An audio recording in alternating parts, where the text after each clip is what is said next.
our new Grand Marshal of our General Staff.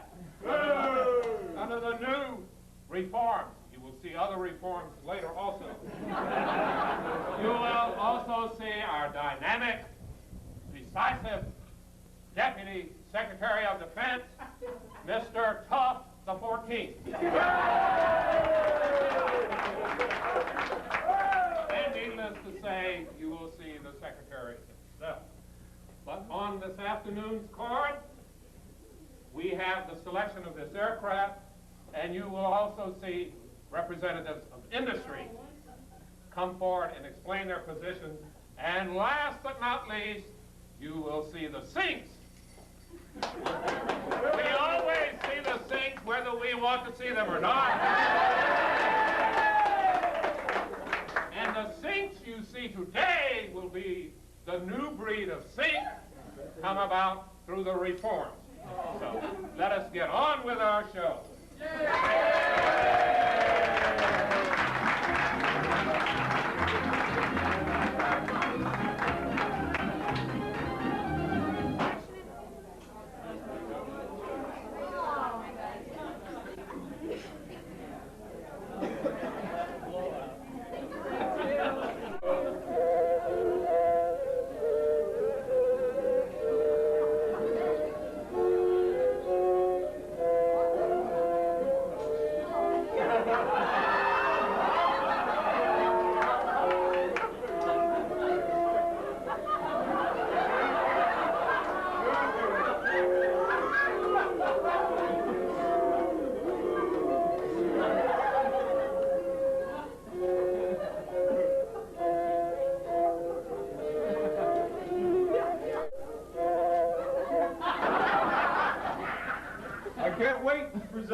My wonderful analysis showing the Navy what aircraft they're supposed to buy. Oh, but it's almost time to start. I wonder where the others are.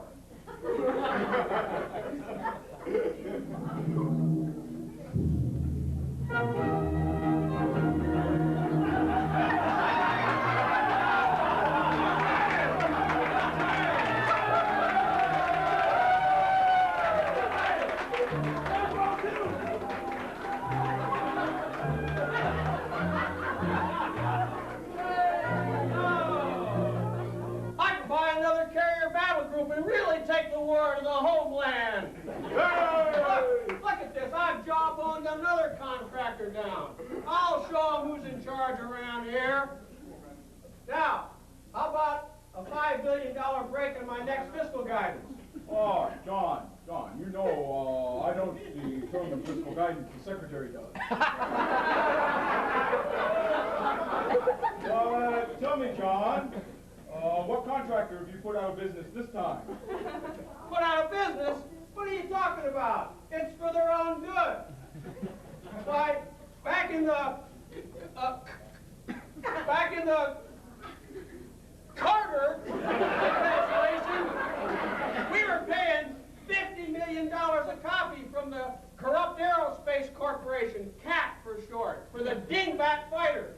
And I just signed a contract the other day for $5 million a copy. What do you think of that?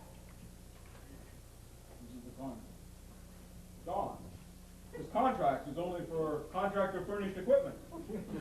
It doesn't include engines, tires, cockpit, electronics. Jay, there's nothing here. Details. You're starting to sound like the rest of the guys who work down there for you. Those micromanagers, those dilettantes, those pinko analysts, those parlor Pershings, and those lounge chair lizards. Did I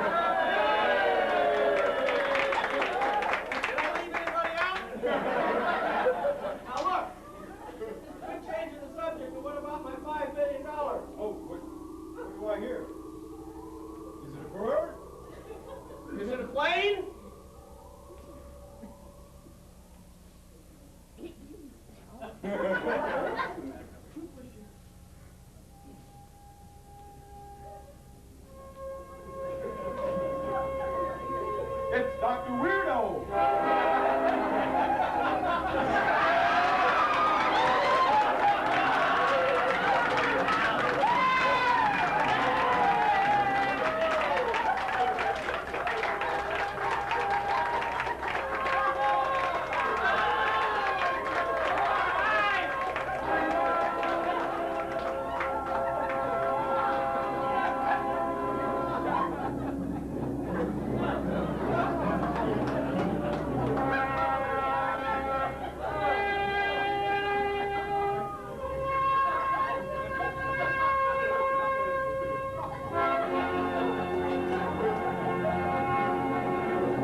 surprised to see you here today. I didn't think you were usually interested in such mundane, day-to-day things as Navy aircraft procurement. Well, normally I am not. But you must understand, today is something special. It is the anniversary today of our triumph over the Bolshevist menace in Paraguay. So-called communists. Thank the gods that we still have some reliable allies, like General Stroessner and General Pinochet, too. I have brought some of the veterans of that heroic effort here today. I think we should honor them. In fact, just now they are out waiting in the hallway, singing some of their old fight songs.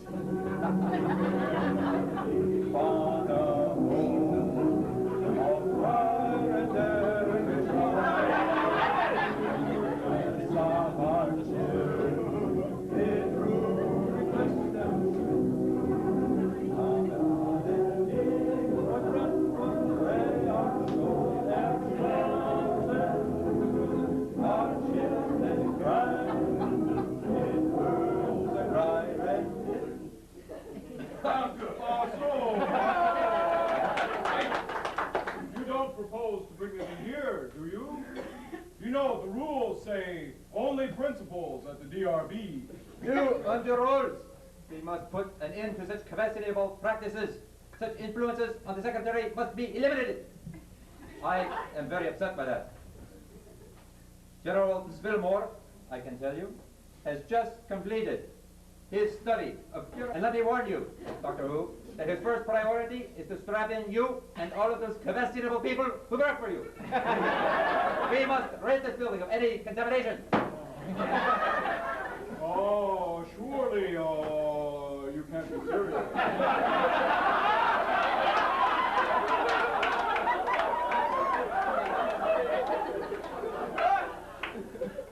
Speaking of ridding this building of individuals, I understand the Prince of Darkness has resigned. Oh, yeah, you are perfectly correct. We found certain deficiencies, Mr. Rickard. I warned him that the memorandum in the New York Times would not work. I warned him that more direct methods were needed. He did not listen. He lacked the dedication, the zeal that we must have to eradicate once and for all the worldwide monolithic Bolshevist menace. Don't you remember the Kristallnacht, night of the long knives? That was when we showed those fancy brown shirts who the real men were.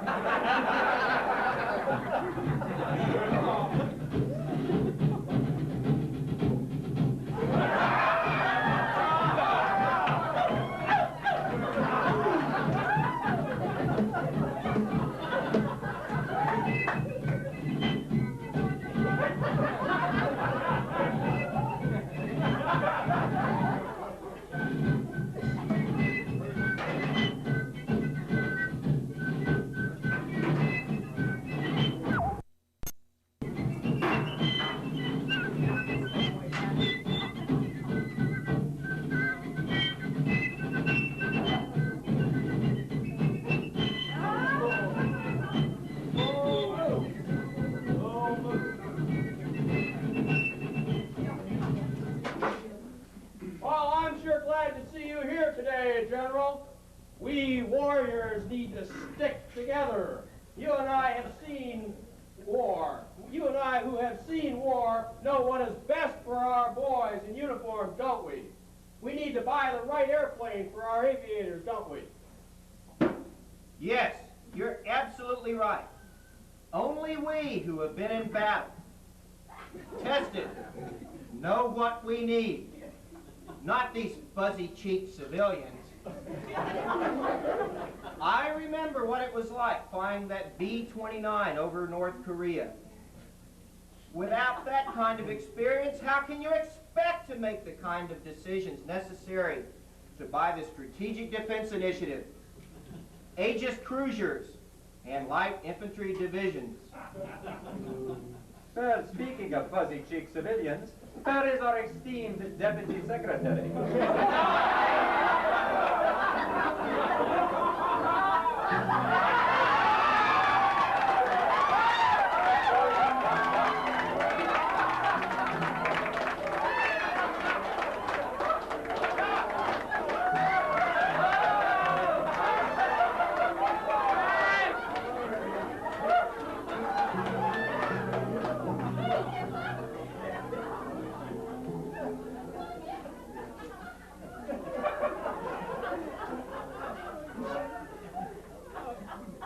is this meeting all about?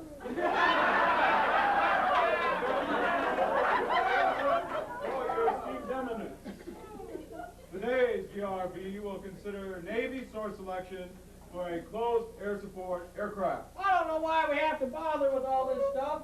I can handle it myself. I know exactly what the Navy needs. John, I thought you said we warriors were in this together. You're right. We need military judgment. When I give you the signal, General, speak some military judgment. The General Staff has decided that we have a requirement for... You dummy! You dummy! I didn't give you the signal yet. Wait for the signal. Gentlemen, tell me, what is all this close air support business about, anyway?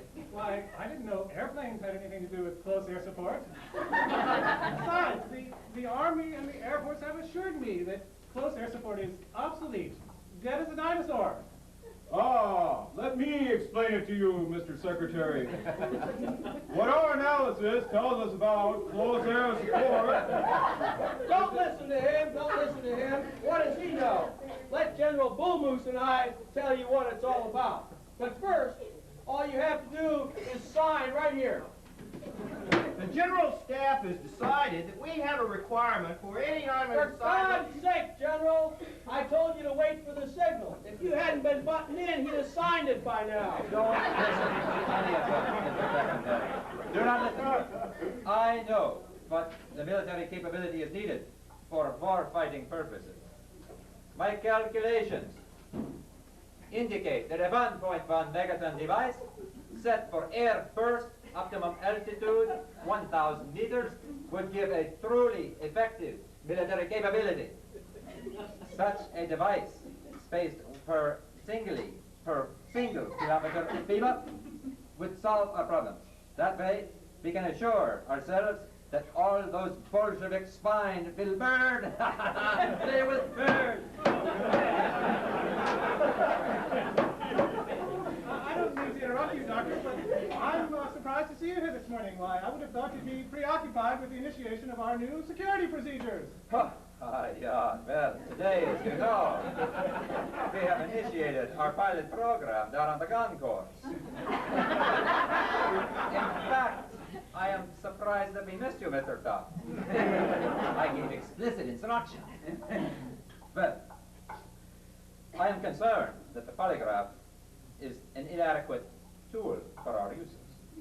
To be sure, the polygraph is something that we have mastered. In fact, as we sit here, they are being strapped in and processed down on the gun course at the rate of 100. Oh, that's fantastic. At last we'll get those traitors who are talking to the Washington Post. Yeah, well, that may be. But let me say again, Mr. Todd, that the polygraph is a very primitive instrument. There are far more sophisticated methods. I can assure you of this from my personal experience. Torture, Mr. Tom, torture.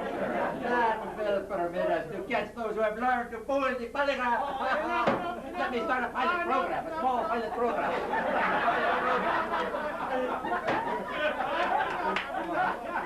I'm perfectly comfortable with polygraphs, Doctor. It's more genteel. But wait, I hear the secretary coming.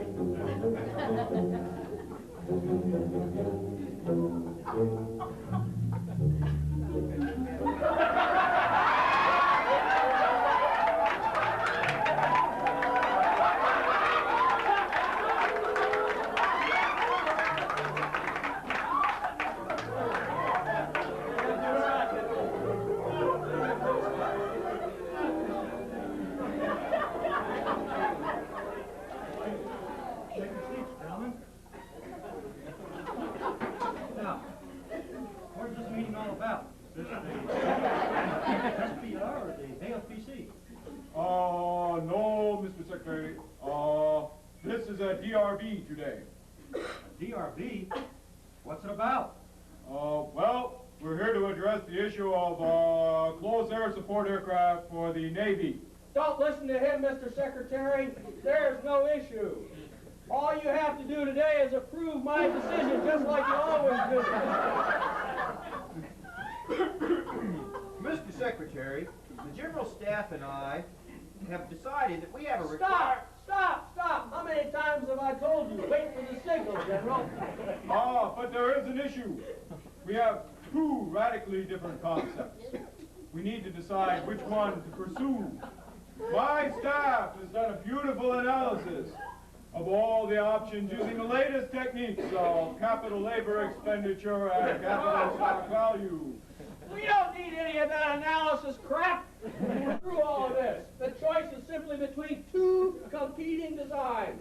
The one proposed by Bumbling Ironworks that will cost $5 million a copy, while the corrupt Aerospace Corporation entry runs $20 million a copy. Well, that decision ought to be easy. We buy the Bumbling Ironworks proposal, right, John? Not so fast. Not so fast. The CAC proposal has merit also. But I thought you were the great cost cutter, the great job owner of contractors. True, but you must take capabilities into account. You must factor in military judgment. You must meet military requirements. Now, General Bowles, now. The General Staff has decided that we have a military requirement for a 10 megawatt, side-looking, synthetic aperture, spread spectrum, frequency hopping, multi-mode, all-digital radar. We must have a bombing mode, a terrain following mode, an imaging target classification mode, and a time of day and temperature mode.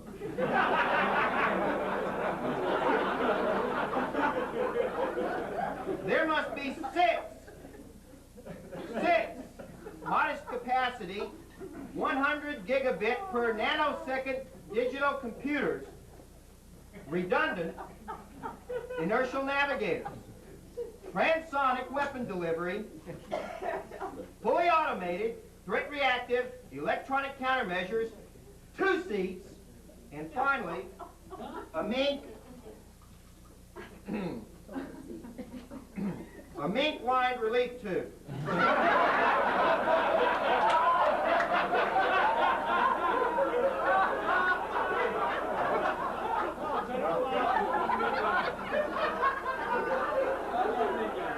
That all sounds quite appropriate to me. Except for one item.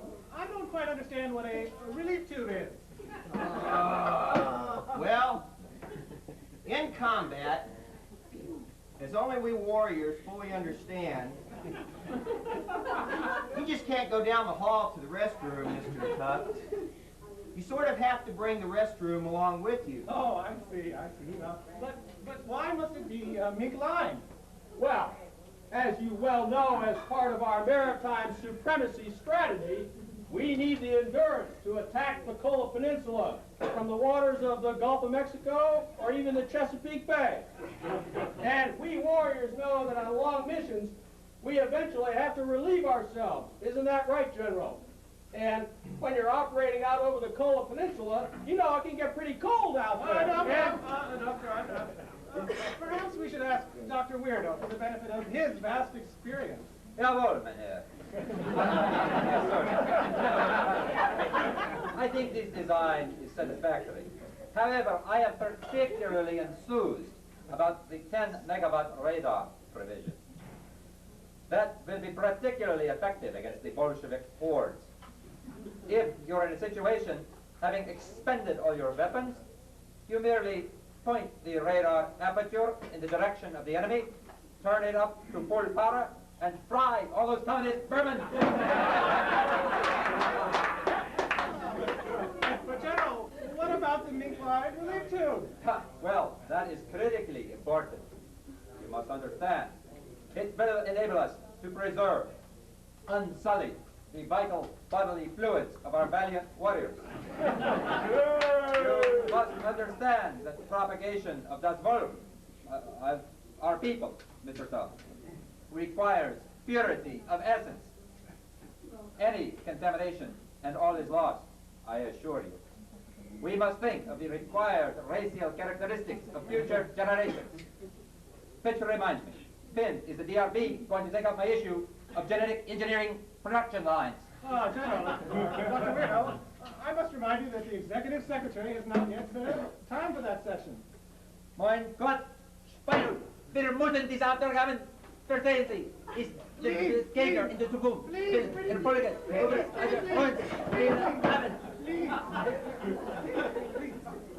Let's get back to this important issue of relief tubes. Dr. Who, do you have any insight into this issue? As a matter of fact, I have here the results of an extensive analysis by Dr. Lowell. Dr. Lowell? Who the hell is he? Dr. Bob Lowell, my principal deputy.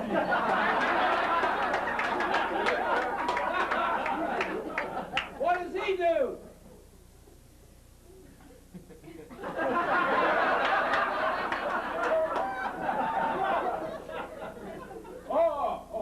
For your information, John, Bob has been playing with his wang for about a month and has produced an exquisite study of this issue. It is analytically complete. Well, wonderful. What kind of results have you gotten? Bob Lowell's results show beyond a shadow of a reasonable doubt. Using the latest techniques in capital stock analysis, the airplane that costs 4 times as much as the others will be 4 times as effective. Brilliant, brilliant. I knew you guys would finally see the light. That settles it. We buy the corrupt airplane. Not so fast. Let me finish. Once you prove that this system is 4 times as effective as any other, your next step is showing that you only need 1/4 as many. I might have known. More of that analysis hocus pocus. Don't listen to that line, Mr. Secretary. We need to get all the real facts straight from the horse's mouth. The General Staff and I have decided that we have a requirement for any number For of God's items. sake, General, be quiet. You had your say. We don't need you any longer. You want to hear the real truth? I brought the company president. The company president? You mean we're bringing contractors before the DRB? Of course, of course. In my new streamlined acquisition management program, I have eliminated all the systems command, the entire OpNav staff, and all the program managers. I deal directly with industry now. I find that to be most effective. Well, why don't we hear now from that clown from Bumbling Ironworks?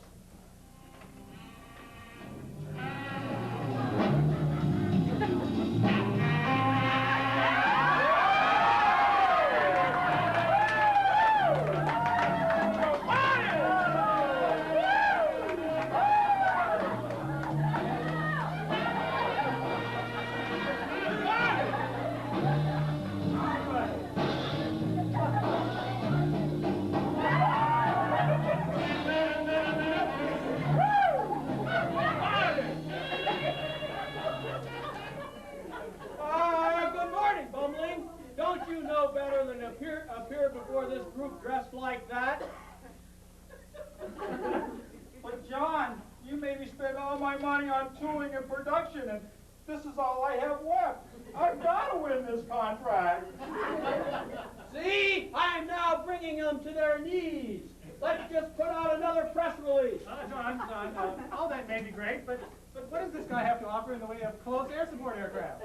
I'll make you 400 aircraft for $5 million apiece, or if I get to use learning curves and economic production rates, I'll make $5 million for $400.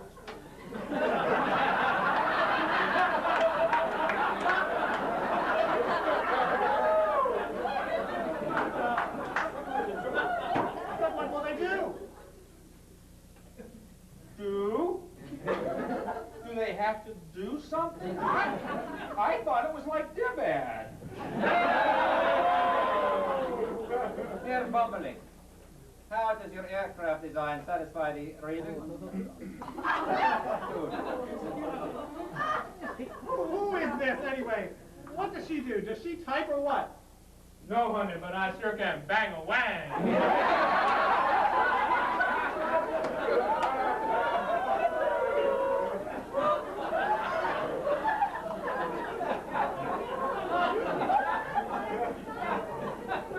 What else do you have to offer?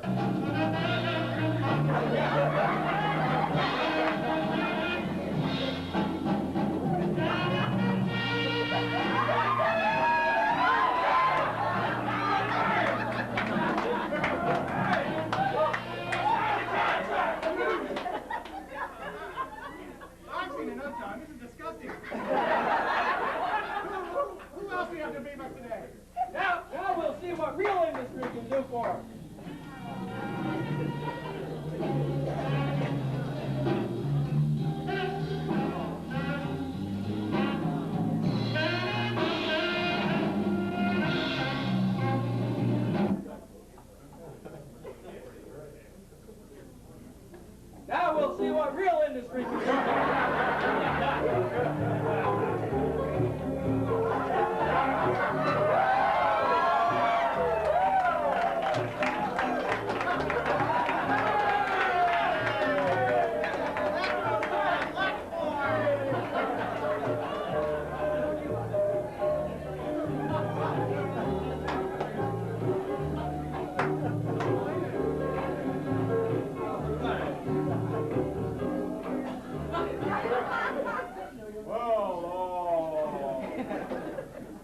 certainly see a difference here.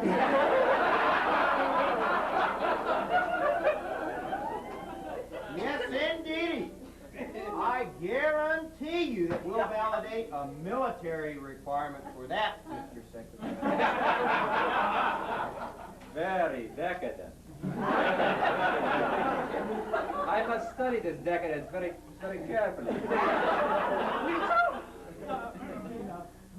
Tell us, Mr. Corrupt, how can you afford to dress like that in these hard times and to travel with an assistant like that? Hard times? What hard times? Oh, what John was telling us earlier, that he had negotiated you down from 50 million for the dingback fighter to 5 million. Well, that's easy. Once I win this contract, I'll simply ship my overhead to the next contract. Well, what makes you think you're going to get his contract? Don't we have a competition going? Competition? You call old man bumbling competition? What a stroke of genius, John Boy, to pick him as our second source. We're home free. Well, as long as you're here, tell us the features of your proposal. Well, we offer top of the line, across the board, 10 megawatt radar, side-looking, frequency hopping, transonic delivery. And we offer a warranty that guarantees, at no cost to the government, to operate our aircraft until the year 2050. And last but not least, we have an additional feature. We offer, at no additional cost, dual Ermine line relief tubes. Urban line relief tubes? Yes, we've conducted a series of tests, and we find that Ermine is longer lasting, softer, and more suitable to our aviators. Nothing is too good for our aviators. Are there any other features or special arrangements you can offer? Yes, Miss Boobs, show them what we will provide.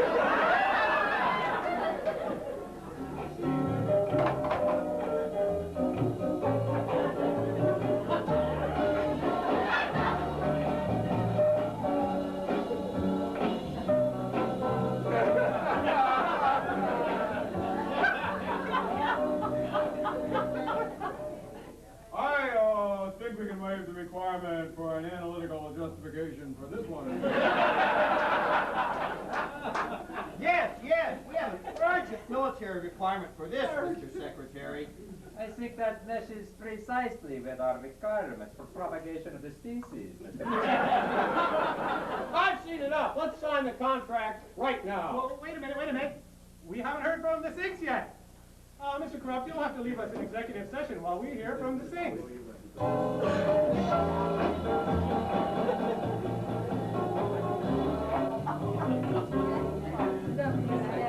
The Sinks?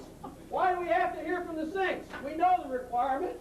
Haven't you seen enough to decide yet? Mr. Secretary, you told me to remind you that it was 2:30. 2:30? Oh my gosh, my plane for London leaves in an hour. Mr. Secretary, don't you want to stay and hear from the Sinks? Sinks? Gotta be Josh. If you've seen one sink, you've seen them all.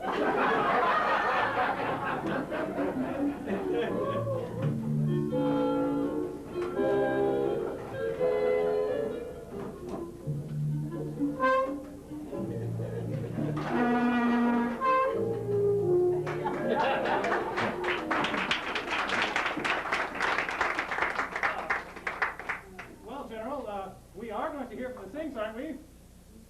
The Sinks? Oh yes, sir. They've come from all points in the globe to be here. They have a well-orchestrated, time-phased synergistic presentation to give today. Mr. Tuft, these 6 men together embody over 200 years of experience in our nation's service. They are the combat toughened, battle-scarred heroes to whom this nation owes its freedom. Gentlemen,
surely you can give us the go-ahead now, Mr. Secretary. Besides,